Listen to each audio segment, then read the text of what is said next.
trying to root out, they say they're trying to root out fraud and abuse, right? That's what they say. But it's a blatant attempt to make it harder for people to feed their families. And you know why they want to do that? Because they couldn't be cruel, could they? But let's assume they're not cruel. You know what they're trying to do? They're trying to take money away from this program and truly, not trying, they just did it, and give huge tax cuts to the wealthiest people in this country. Honestly, taking things away from people who need it and giving it to people who don't need it, that doesn't seem right to me. Republicans are just asking for accountability. Republicans are saying if you want to get a subsidy from the taxpayers, if you want Grandma and Grandpa and Aunt Ethel to pay for your food stamps, and you have the ability as a 25-year-old to work, get off your butt and work. I don't think that's controversial. Why are we asking people on fixed incomes to subsidize people that are able-bodied with no dependents? Why are we asking them to do something? Volunteer, do something. That's only controversial up until the last couple of years when the Democrat Party has not become the working class party. They've become the party of woke. They've been the party of gender dysphoria. They've been the party of the Democrats' elites that, want $500 meals when they locked us down in our basements and told us we couldn't leave our homes. But they went to posh restaurants like the governor of California, or when Governor Pritzker sent his family to Florida to a free state. These people are just, they have no backbone. They have very little common sense. And they will say whatever it takes, Greg, whatever it takes to get elected. Welcome back to Scott's Media. I'm not sugarcoating this one. This video is blunt, it's raw, and it's the truth. If you came here looking for someone to tiptoe around people's feelings, this isn't that video. Today, we're calling out the hypocrisy, the bullying, and the political games being played with people's lives. Let's be clear, this whole debate isn't really about health. It's not about food choices. It's not about obesity, diabetes, or nutrition. Those are the excuses they use because they sound noble. But the real truth, it's about control. It's about resentment. It's about certain people who cannot stand the idea that someone else gets help,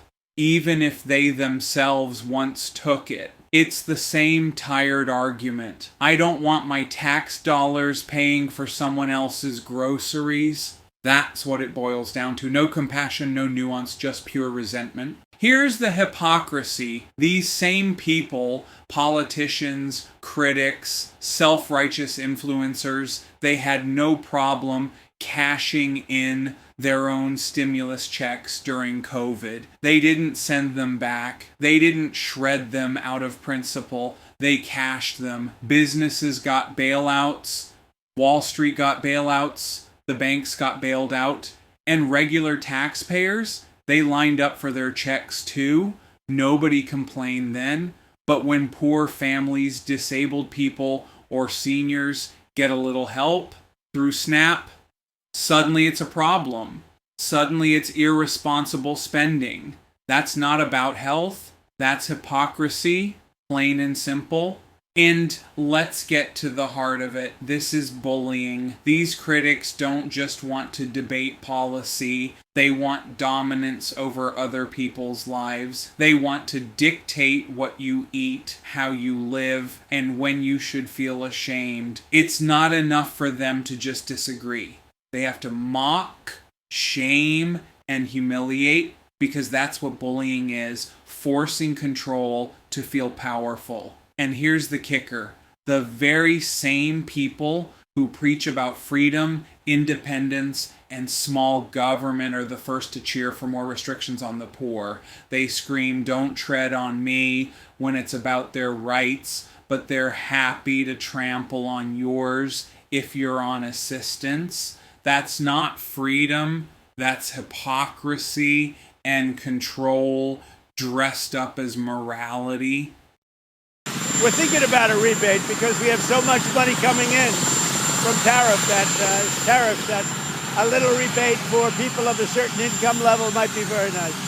And right now, while all this noise is happening, they're floating ideas for rebate checks. Has it passed? Not yet. but it's already being used as bait for political gain. They dangle it in front of voters like a carrot, pretending it's relief, when really it's strategy. They use these checks as a talking point, not because they care about people, but because they care about votes. That's what this is about. It's not compassion. It's not policy. It's politics. Another excuse you hear all the time is, we need to run this country like a business. Sounds neat, right? But here's the problem. People are not products. In a business, if you're unprofitable, you're cut off. If you're a bad investment, you're tossed aside. That works for companies, but not for nations. Because in a country, you don't just drop citizens like dead weight. You don't fire the sick, the elderly, or the poor.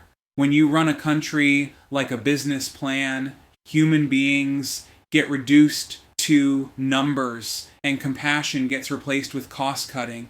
That's why you see these endless fights about SNAP, Medicare, or Social Security. They treat it like an expense line to eliminate, not as people's lives. The truth is, a country is more like a family. You don't abandon the child who struggles. You don't kick out the sibling who falls behind. And you don't cut off your parents when they get old. You adjust, you help, and you take care of each other because that's what keeps families together, and that's what keeps nations strong. So the next time someone says, run it like a business, ask them this: which family member do you want to fire first?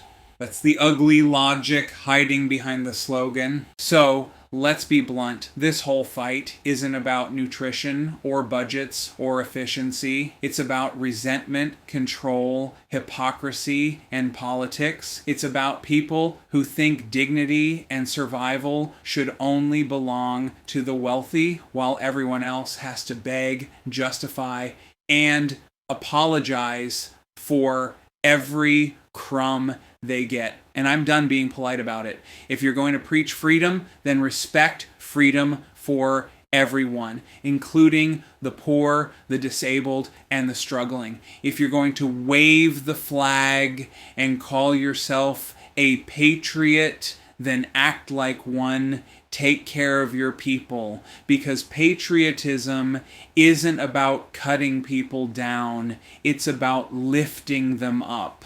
This is Scott's media. I'll keep calling it like it is, no matter how uncomfortable it makes the hypocrites. If you're tired of the lies, tired of the bullying, and ready for someone to speak the raw truth, hit subscribe, check out the merch, and stay tuned, because I'm just getting started. Thanks for watching Scott's Media, where truth meets creativity. Check out these videos to keep the story going. And yep, that's the official merch right on your screen and in the description below. Want to support the channel directly? My Cash App and Venmo are below.